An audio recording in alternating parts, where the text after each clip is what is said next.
Hi guys, Bomber here. Welcome back to the channel, and today we're gonna do a tournament guide.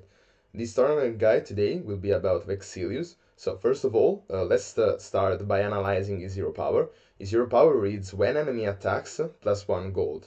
So definitely with this hero power we will have a bunch of gold if we manage obviously our opponent to attack us. So the way that usually Vex is played badly is because player usually thinks that, well, I will be attacked anyway, so it's better to just take defenders with Vexillius so that it will take more attacks for my opponent to kill my stuff, and so that does more gold for me. And that's generally bad with Vexillius. Obviously, you want to run as well defenders, but first of all, as I said, you want your opponent to have a reason to attack you. And so the reason to attack you should be, first of all, if your opponent already runs just attackers which are not targetable and not decision-wise, like for example skulls, are a decision, so your opponent could choose to attack you or not. Instead, for example, an on-turn attack from allies is not a decision that your opponent can make, and so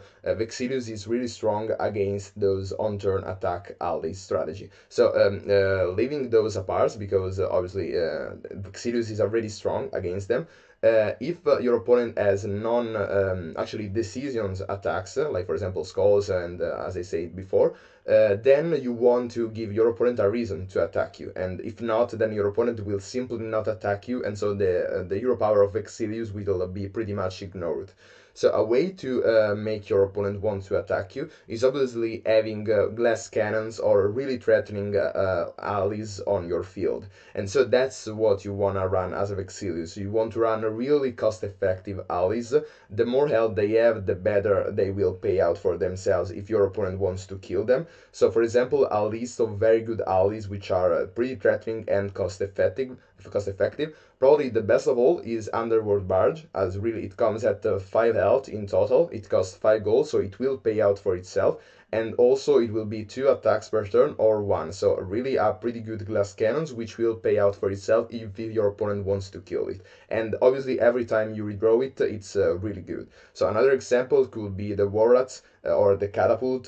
Both of them have 12 points, so they will give you 2 gold back when they are killed, and they cost respectively 3 gold and 3 gold, because the Catapult obviously draws you a card, so they are pretty much the same. Obviously the Catapult is better because it cycles, so the Catapult is strictly better than the War Rat, and so you got the point. Probably also Herd of Goats, they pays out for themselves when they are killed, so you want to search for those type of allies which are really cost effective. Another thing could be the Argutus Flower, so you get the point. Then obviously there are really good strategies with Vexillius. The best synergies are Bishmog, probably the best one of all, because really it costs 3 gold, then you put it on your board, you put it to max charges, and every turn it attacks you for 3, so that's 3 gold because it counts as a foil, so it pays out for itself in the next turn as you buy it, and also on top of that you gain 3 magic. So you can basically use that magic to heal yourself, because it's true that you're also losing 3 health, so you can basically heal yourself with that 3 magic, and you will have still gained the 3 gold per turn.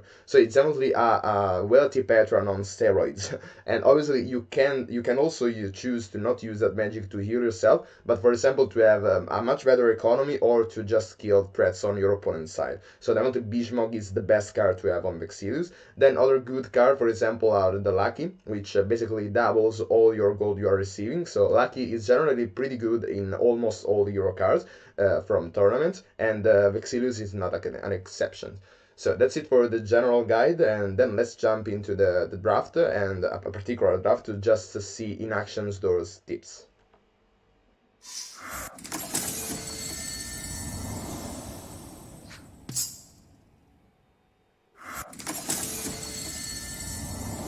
So in the first picks, probably not the best picks, so we probably want to go for the Stolen Plans, which can be great if your opponent has a good card.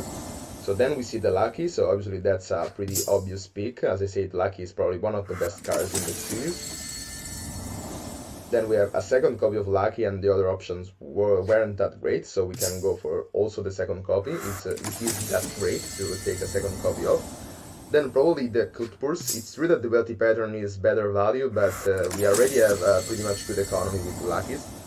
So then courtesan is probably the best picks, because I don't want a defender without having a glass cannon, which the courtesan is. So then probably the informant or the brigand. Probably the brigand is a bit better, because again I want attacks and stuff. So then we have Bismog, so obviously another time a pretty automatically good pick. So then probably Impersonate or Deceit. I'll go for Impersonate, because most of the time this is a bit more value, since you can steal more often cards from your opponent. Then we need a win condition, so probably and an expensive card to use all that gold that we will be generating, so probably Holy Rat, or since we also have the Bismog, so that could be a win condition. And for the same reason, a Colossal Auroch or a Worship, just because we really need also expensive cards with Vexillius to have a way to spend all that gold. Obviously, I missed that in the tip part, but it's obviously true that you want a gold sink, and Worship is one of them. So let's go for the Worship, I guess. So in this match, we are up against another Vexillius. Obviously, let's start with an Impersonate, and also we see that our opponent has a Gilded Warrior, which is definitely another time a very good ally to have, because if maxed, it has 5 health points and 5 attacks, so it's true that it takes a lot of time, but we could go for it on the first turn, so it will not be that important to spend all that time to have like a fully maxed Gilded Warrior. And when it is maxed, it is 5 attacks per turn and 5 health to kill, so definitely a very cost-effective card. So then we went for the Brigand, because we want to have better economy on the first stages of the game, so Brigand could help us do that.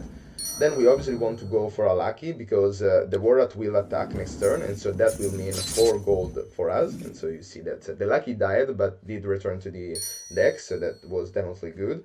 So next turn we can still go for a Worship, but we could go for Cut Purse plus Bodyguard, and the Bodyguard will not survive, but so we can make the Gilded Warrior survive, so and it is better to just play it right now, because next turn it will kill all our opponent's stuff. Actually, something will survive at 1 health point, so let's see what it will be. So obviously the Gilded Warrior, which is the worst thing that could happen, but we can kill it with the Holy Rat, and so we will do that. Then let's also push forward our advantage by also playing another Brigand. Then he goes for a Belladonna, not such a big deal for that. I probably want to steal the Tavern Wench with the Stolen Plans, so that if he plays some of his allies, then we can steal it with the Tavern Wench, if something survives out of the attacks from the Gilded Warriors and the Brigand, if they attack. So that should definitely put an end to the fight, because really our opponent can't do anything to recover from this situation. So he tries to go for a Tavern Wench as well, and also plays his ally, so you will see that the Tavern Wench will steal eventually something. And so yeah, I think that's GG, and there is nothing he can do. So yeah, he did resign. So we're up against Monteferro Siani.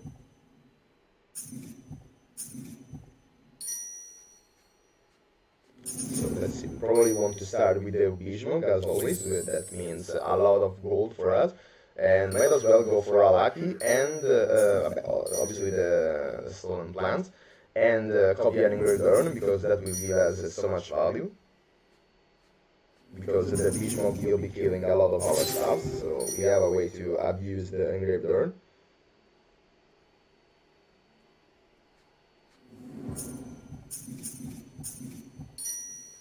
So I don't know why I didn't went for the Lucky.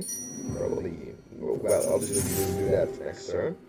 So then we might also go for the Apothecary, because we will have so much gold, which we can buy poisons with, which are a win condition.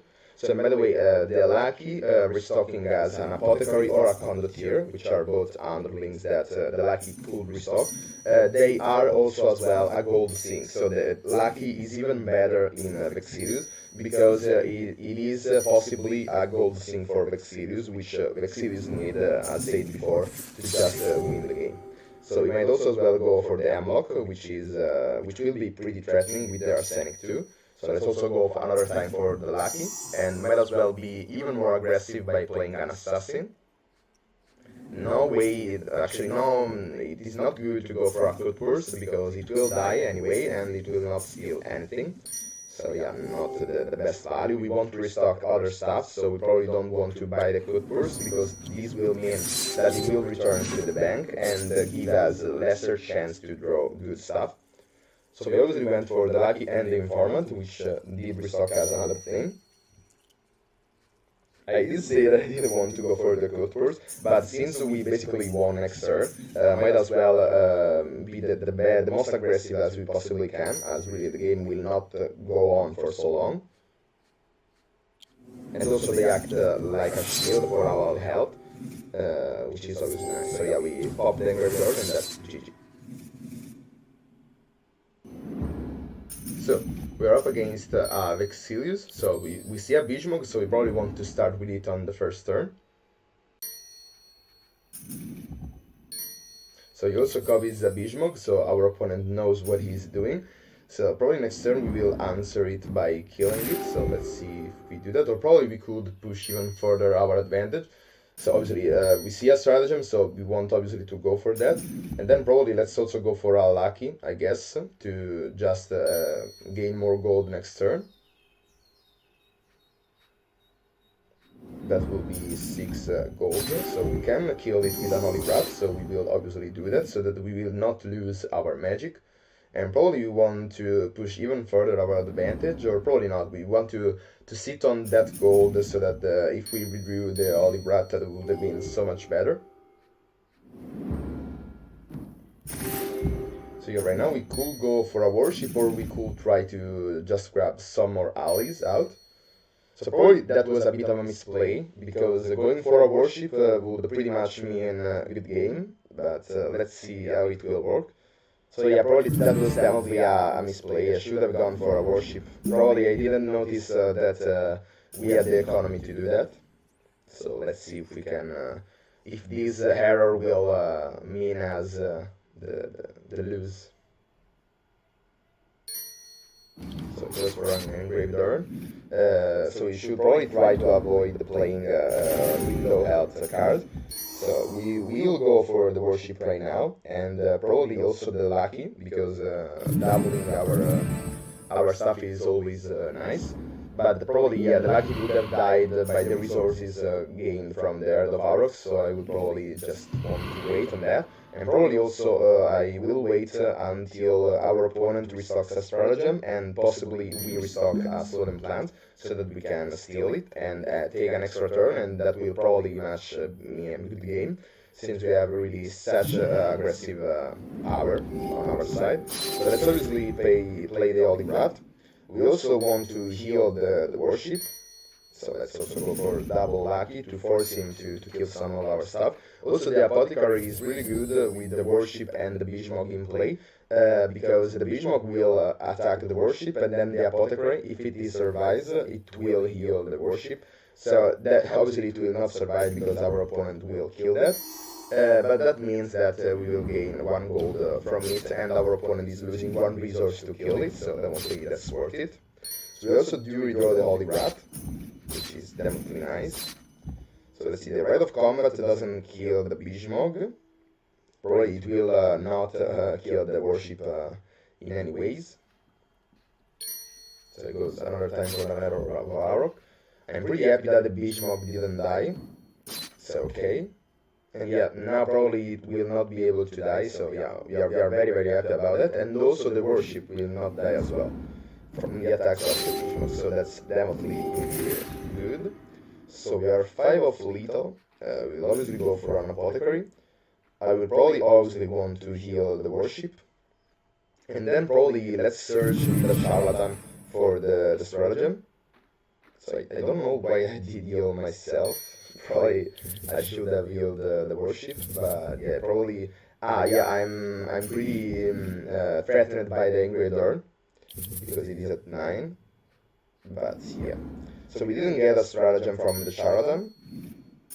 So let's see how that works. So we probably go for a stratagem. So yeah, honestly, if he grows the Rite of Combat, yes, he did restock it, and yeah, we're pretty much in a bad situation, because that will kill the Apothecary and the Charlatan, hopefully, for him, and the Engraved Urn will be enough to kill us. So let's see if we are unlucky. as always. So yeah, that's GG. Perfectly done. So, that's it for this video. Hope you liked it and find it useful. Be sure to leave down below a comment, let me know what you want to see in the next videos, and as always, see ya!